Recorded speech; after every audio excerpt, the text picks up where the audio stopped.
வணக்கம் மக்களே, நாம இந்த ஆரோக்கியமான எச்சரிக்கை பதிவில் சிறுநீரக செயலிழப்பினுடைய ஆரம்ப கட்ட பொதுவான அறிகுறிகளை பத்தி நம்ம விளக்கமாக பார்க்க போறோம். இந்த அறிகுறிகள் நமக்கு முன்னாடியே தென்படும் போதே மருத்துவரை சந்தித்து நம்ம விடுதலை பெற்றுக் கொள்ளலாம் இந்த நோயிலிருந்து. இப்போ சிறுநீரக பாதிப்பு அப்படின்றது பொதுவான பிரச்சனை ஆகிடுச்சுங்க. வயசானவங்களுக்கு மட்டும்தான் சிறுநீரக பாதிப்பு வருது அப்படின்னு பார்த்தோம் அப்படின்னா இளைஞர்களுக்கும் இப்போ வர ஆரம்பிச்சிருச்சு. இப்படி சிறுநீரக பிரச்சனை அதிகரிக்கிறதுக்கு காரணம் என்னன்னா அதனுடைய அறிகுறிகளே காட்டாம பாதிப்பு ஏற்படுறதுதான். பொதுவாக சிறுநீரக பாதிப்பு நமக்கு ஏற்பட்டுச்சுன்னா உடனே அதனுடைய அறிகுறிகள் தெரியாதுங்க. அது தீவிர நிலையை அடைஞ்சதுக்கு அப்புறம் தான் அறிகுறிகள் தெரிய ஆரம்பிக்கும். எனவேதான் அது நாள்பட்ட சிகிச்சை எடுக்கக்கூடிய அளவுக்கு ஒரு பிரச்சனையாக உருமாறிடுது, உயிருக்கு ஆபத்து விளைவிக்கூடியதாக மாறுது. ஆனா நாம சில அறிகுறிகளை முன்னாடியே உணர்ந்தோம் அப்படின்னா ஆரம்ப நிலையிலேயே முன்னெச்சரிக்கையாக மருத்துவர் சந்தித்து இந்த சிறுநீரக பாதிப்பிலிருந்து நம்ம விடுபட்டுக் கொள்ளலாம்.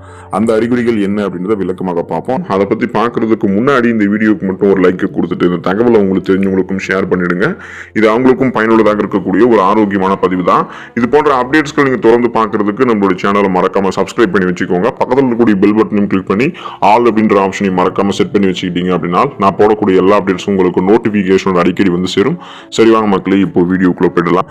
அதீத உடல் சோர்வு மற்றும் கவனமின்மை சிறுநீரகம் செயலிழந்து போனதுக்கான ஒரு ஆரம்ப கட்ட அறிகுறியாக, சிறுநீரக பாதிப்பினுடைய ஆரம்ப கட்ட அறிகுறியாக இருக்குன்றதை நீங்க தெரிஞ்சுக்கோங்க. ஒரு சிறுநீரகத்தினுடைய செயல்பாடு என்னன்றதை நீங்க முதல்ல தெரிஞ்சுக்கோங்க. இப்போ நம்மளுடைய உடம்புகள் இருக்கக்கூடிய கழிவுகளை சுத்திகரித்து சிறுநீர் வழியாக வெளியேற்றுவதுதான் சிறுநீரகத்தினுடைய செயல்பாடு.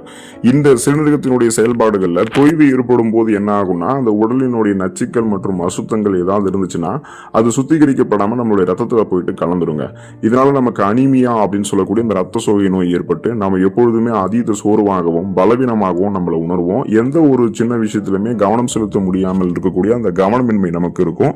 மயக்கம், தலைவலி, குமட்டல், வாந்தி, உடல் சோர்வு, உடல் பலவீனம், உடல் கடுமையாக வலிக்கிறது, இந்த மாதிரி பிரச்சனைலாம் இருக்கும். நம்ம ரெஸ்ட் எடுத்தாலுமே அது சரியாகாது. ஸோ இந்த மாதிரி டைம்ல நீங்க உடனே மருத்துவரை அணுகி அது என்னன்றதை சரி செய்து கொள்ளுங்க. தூங்குவதில் உங்களுக்கு சிரமம் ஏற்படுதா பாருங்க. இதுவுமே சிறுநீரகம் செயலிழந்து போனதுக்கான ஆரம்ப கட்ட அறிகுறி உங்களுக்கு குறிப்பிடலாம். இப்போ சிறுநீரகம் நச்சுக்களை சரியாக வடிகட்டி சிறுநீர் வழியாக வெளியேற்றணும். அதுதான் அதனுடைய வேலை. அந்த வேலை சரியாக நடக்காம சிறுநீர் வழியாக பாத்தீங்கன்னா அந்த சரியாக வடிகட்டி சிறுநீர் நமக்கு வெளியேறாம இருக்கும் பொழுது அந்த கழிவுகள் எல்லாமே நம்மளுடைய ரத்தத்துல போயிட்டு தேங்கும் போது அது நம்மளுடைய தூக்கத்தையும் பாதிக்கும் அப்படின்றத தெரிஞ்சுக்கோங்க. அதோடு இது உடல் பருமன் மற்றும் நாள்பட்ட சிறுநீரக நோய்க்கு, அந்த மாதிரி பாத்தீங்கன்னா கிட்னி ஃபெயிலியர் ஆகிறதுக்கு, அந்த டிசீஸ்க்கு வழிவகுக்கும். அப்படி உங்களுக்கு சிறுநீரக நோய் ஏற்பட்டுச்சுன்னா உங்களுக்கு தூக்கமின்மை பிரச்சனையுமே இருக்கும். இது சிறுநீரகம் பாதிக்கப்பட்டவர்களுக்கு கூடக்கூடிய ஒரு பொதுவான பிரச்சனையாக இருக்குங்க. இப்ப நீங்க நிறைய பேர்த்துட்டு போய் கேட்டீங்க, சிறுநீரகம் பாதிப்பு அடைந்திருக்கக்கூடியவங்களுக்கு போயிட்டு உங்களுக்கு காமனா இருக்கக்கூடிய ஒரு பொதுவான இருக்கக்கூடிய நோய் அறிகுறியா என்ன இருக்குன்னு நீங்க கேட்டீங்கன்னா அவங்க தூங்குவதில் சிரமம் ஏற்படக்கூடிய அந்த அறிகுறி எனக்கு இருக்கு அப்படின்னு தான் சொல்லுவாங்க. ஏன்னா காமனா இருக்கக்கூடிய ஒரு பிரச்சனையாக அது இருக்கு. ஸோ இந்த மாதிரி இருக்கும்போது உடனே மருத்துவரை அணுகி சரி செய்து கொள்ளுங்க. வறண்ட மற்றும் அரிக்கக்கூடிய சருமம் உங்களுக்கு இருக்க பாருங்க. இதுவுமே சிறுநீரகம் பாதிப்பு அடைஞ்சதுதான் உங்களுக்கு அறிகுறியாக உணர்த்துது. உடலினுடைய தேவையற்ற நீர் மற்றும் நச்சுக்கள், கழிவுகள் இது எல்லாத்தையுமே வெளியேற்றுவதுதான் ஆரோக்கியமான சிறுநீரகத்தினுடைய வேலை. இந்த வேலை சரியாக நடந்துச்சு அப்படின்னா ரத்த சிகப்பணுக்கள் புதுசா நம்மளுடைய உடம்புகள்ல உருவாகும். எலும்பு ஆரோக்கியம் மேம்படும். அதோடு உடலினுடைய மினரல் சத்துக்களினுடைய தேக்கம் சீரான அளவில் இருக்கும். ஆனா இப்படி எதுவுமே சரியான முறையில் நடக்காத போது நம்ம ரொம்ப எச்சரிக்கையாக இருக்கணும். என்ன ஆகும் அப்படின்னா சருமம் வறட்சியானதாக மாறும். அரிக்கக்கூடிய சரும தோல் அலர்ச்சி பிரச்சனைகள், சரும எரிச்சல் போன்ற பிரச்சனைகள் ஏற்படும். சுருக்கமா சொன்னா தோல் சார்ந்த குறைபாடுகள், நோய் நமக்கு ஏற்படும். எலும்பு பாதிப்படையும். அதோட சிறுநீரக பாதிப்பு நமக்கு நீண்ட நாட்களுக்கு இருந்துச்சுன்னா சரியான முறையில் ஊட்டச்சத்துக்களையும் மினரல்ஸ்களையும் சமன் செய்ய முடியாம போகும். இதனால போதுமான அளவுக்கு ஊட்டச்சத்துக்கள் நமக்கு கிடைக்காதால் நிறைய நோய்களும் நமக்கு வர ஆரம்பிக்கும். ஸோ நாம இந்த வறண்ட மற்றும் அரிக்கக்கூடிய சருமம் தென்படும் போதே உடனே மருத்துவரை சந்தித்து அதை சரி செய்து கொள்ளணும். வழக்கத்திற்கு மாறாக அடிக்கடி சிறுநீர் கழிக்கக்கூடிய உணர்வு, அந்த ஃபீல் உங்களுக்கு இருக்கா பாருங்க. அப்படி இருந்ததுன்னா சிறுநீரகம் பாதிப்படைஞ்சிருக்கிறதுக்கு வாய்ப்புகள் இருக்கு. நீங்க அடிக்கடி சிறுநீர் கழிக்கிறீங்க, அதுவும் இரவு நேரங்களில் அதிகமாக சிறுநீர் கழிக்க தோன்றுது அப்படின்னா அது சிறுநீரக பாதிப்பினுடைய அறிகுறியாக உங்களுக்கு இருக்கலாங்க. அதாவது சிறுநீரகத்தினுடைய வடிகட்டக்கூடிய செயல்திறன் தடைபடும் போது, அந்த கெப்பாசிட்டி உங்களுக்கு தடைபடும் போது, ஃபில்டர் பண்ணக்கூடிய அந்த கெப்பாசிட்டி தடைப்பட்டுச்சுன்னா அடிக்கடி சிறுநீர் வெளியேற்றணும் அப்படின்ற அந்த உணர்வு, அந்த ஃபீல் உங்களுக்கு தோணிக்கிட்டே இருக்கும். அடிக்கடி நீங்களும் சிறுநீர் வெளியேற்றி கொண்டே இருப்பீங்க. சில நேரங்களில் சிறுநீரக தொற்று, கிட்னி இன்ஃபெக்ஷன்ஸ் ஏற்பட்டிருந்தாலும் இந்த மாதிரி இருக்கதான் செய்யும். ஸோ எதுக்காக உங்களுக்கு இந்த மாதிரி இருக்குன்றதை நீங்க செக் பண்ணிக்கணும். பொதுவாக அந்த வழக்கத்திற்கு வழக்கத்திற்கு மாறாக அடிக்கடி சிறுநீர் கழிக்கக்கூடிய உணர்வு வந்து நீரிழிவு தொடர்பான பிரச்சனை இருக்கிறவங்க நபர்களுக்கும் இருக்கும். ரத்தத்தில் சர்க்கரை அளவு அதிகரிக்கும் போது சிறுநீரகம் அதனுடைய வேலைகளை சரியாக பண்ண முடியாம, கழிவுகளை வெளியேற்ற முடியாம அவஸ்தைப்படும். அந்த மாதிரி டைம்லயுமே அவங்களுக்கு வழக்கத்திற்கு மாறாக அடிக்கடி சிறுநீர் கழிக்கணும் அப்படின்றது உணர்வு இருக்கும். ஸோ எது எப்படி இருந்தாலும் உடனே மருத்துவரை அணுகி சரி செய்து கொள்ளுங்க. சிறுநீரில் ரத்தம் கசிதல் உங்களுக்கு வந்து சிறுநீரகம் பாதிப்படைஞ்சிருக்கான அறிகுறியாக பார்க்கப்படுது. இது ஒரு கிரிட்டிக்கலான ஸ்டேஜ் அப்படின்றதையும் வந்து நீங்க தெரிஞ்சுக்கோங்க. இப்ப ஆரோக்கியமான சிறுநீரகம் என்ன பண்ணும் அப்படின்னா ரத்தத்தில் இருக்கக்கூடிய நச்சுக்களை மட்டும் சுத்தம் பண்ணி ரத்த செல்களை பாதுகாக்கும். பின் அந்த நச்சுக்களை மட்டுமே வந்து சிறுநீர் வழியாக வெளியேற்றும். ஆனா அந்த சிறுநீரகத்தினுடைய வடிகட்டக்கூடிய ஒட்டுமொத்த செயல்திறனும் தடைபடும் போது என்ன ஆகுதுன்னா சிறுநீர் வழியாக ரத்த செல்களையுமே அது வந்து கசிய வைக்குது. ஸோ அப்படி நீங்க வந்து சிறுநீர் கழிக்கும் போது ரத்தம் வருவது போல தென்பட்டுச்சுன்னா எச்சரிக்கையாக உடனே மருத்துவர் அணுகணும், தாமதிக்க கூடாது. இது வந்து சிறுநீரக புற்றுநோய், சிறுநீரக கல் அல்லது சிறுநீரக தொற்று இந்த மாதிரி பாதிப்பு இருந்தா சிறுநீரில் வந்து உங்களுக்கு ரத்தம் வரும். அதாவது வந்து kidney cancer R kidney stones இல்லைன்னா கிட்னி இன்ஃபெக்ஷன்ஸ் இந்த எந்த பாதிப்பு இருந்தாலுமே சிறுநீரில் உங்களுக்கு ரத்தம் வரும். எதனால வருதுன்றது நீங்க மருத்துவர் அன்னைக்கு செக் பண்ணும்போது உங்களுக்கு தெரியும். அதை நீங்க சரி செய்து கொள்ளலாம். நுரைத்து சிறுநீர் வெளியேறுதல் உங்களுக்கு வந்து சிறுநீரகம் பாதிப்படைஞ்சதுக்கான ஆரம்ப கட்ட அறிகுறியை உணர்த்துது அப்படின்னு நீங்க தெரிஞ்சுக்கோங்க. இப்போ நீங்க சிறுநீர் கழிக்கும் போது சிறுநீர் வந்து நுரைத்து வருது அப்படின்னா அது ரொம்ப ஆரோக்கியம் அப்படின்னு நினைச்சுக்காதீங்க. அது வந்து ஒரு தீங்கு விளைவிக்கக்கூடிய ஒரு நோயினுடைய அறிகுறி தான் அப்படின்றத நீங்க மனசுல முதல்ல பதிய வச்சுக்கோங்க.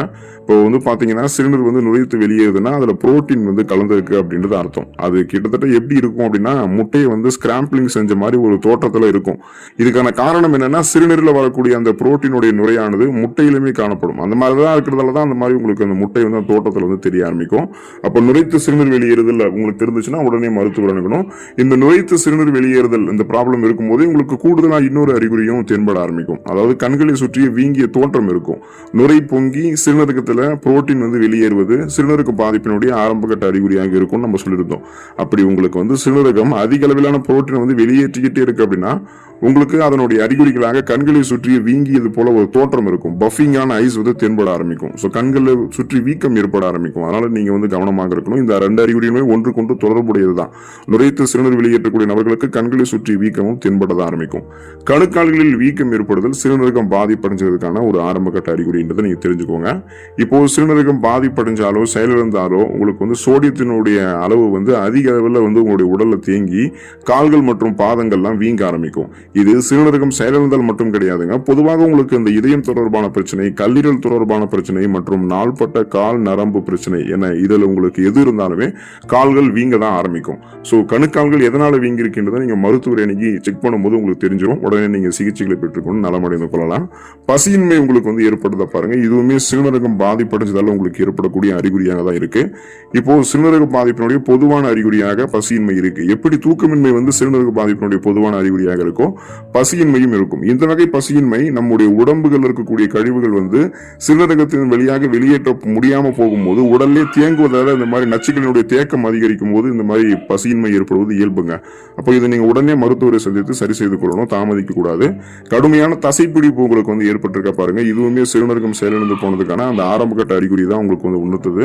இப்போ சிறுநீரகத்தினுடைய செயல்பாடுகள் வந்து குறையும் போது எலக்ட்ரோலைட்ஸ் வந்து சமநிலை இழந்து போயிடும். இதனால கால்சியம் வந்து உங்களுக்கு வந்து குறைய ஆரம்பிக்கும் மற்றும் பாஸ்பரஸோட கட்டுப்பாடு வந்து குறையும்.